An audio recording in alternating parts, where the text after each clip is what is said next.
amazing Maura Tierney.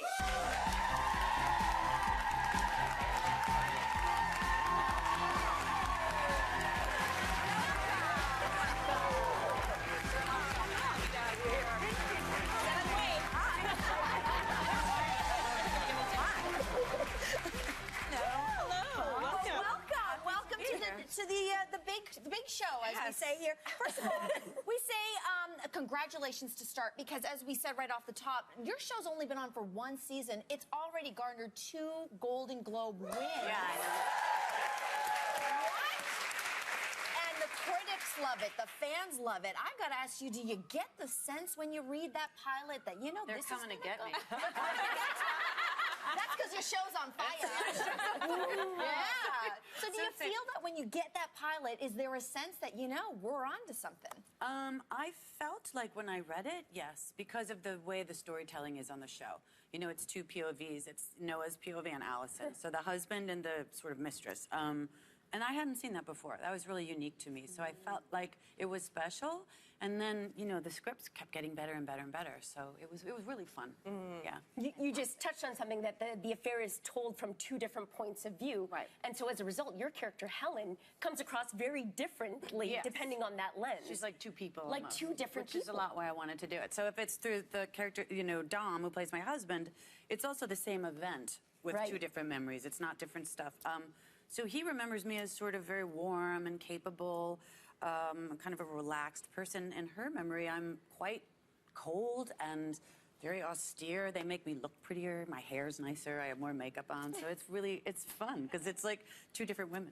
Wow. You mentioned your husband, who of course is played by... Pretend husband. A pretend husband. Yes. His TV husband is played by Dominic West, who we remember from The Wire.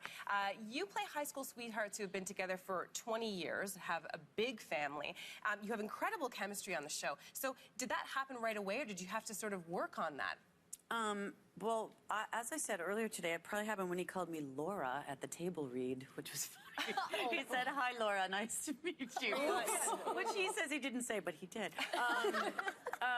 But you know what? He's a super charming, really funny guy and very relaxed. So he makes that part easy. You know, he's really fun to be with. But to jump into it's a very physical show. Yeah, it's a very naked show. Yeah.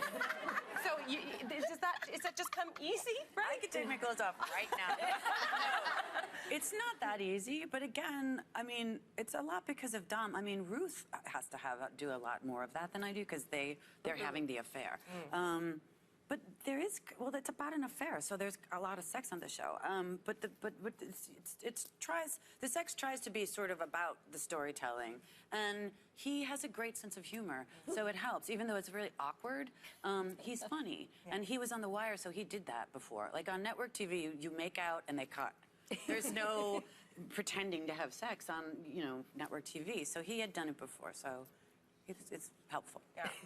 For a show that takes on such a provocative topic, I'm curious to know what the fan reaction is like, because sometimes it's hard to differentiate between you, Maura, and your character.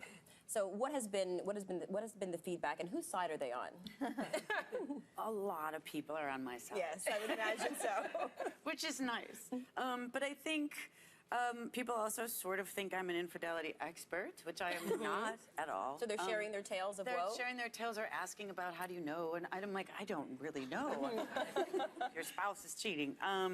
But hopefully on the show, what you're supposed to want, what we wanted to happen is you never know which couple to root for. And, you know, because he is cheating, they are cheating, but they're soulmates as well. So perhaps that's the relationships that's destined to be. So the idea being you're changing your allegiance sort of every week of how you want to see people end up together.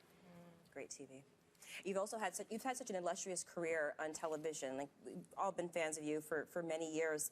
And how do you know, like when Melissa asked you earlier about, did you know right away when you read this pilot? Like, it seems like you have a bit of a Midas touch when it comes to your career. You touch a script and it turns to gold. You touch a TV show, it wins Golden Globes, like, or Emmys, or, you know, just really I mean, I'm very lucky, like super lucky. And the shows, I knew that script, I just knew it was unique and different, and I knew Sarah, the creator, was. The same way I knew Paul Sims, who created News Radio, just a really unique humor. Like there is no really other shows that are funny like that. Yeah.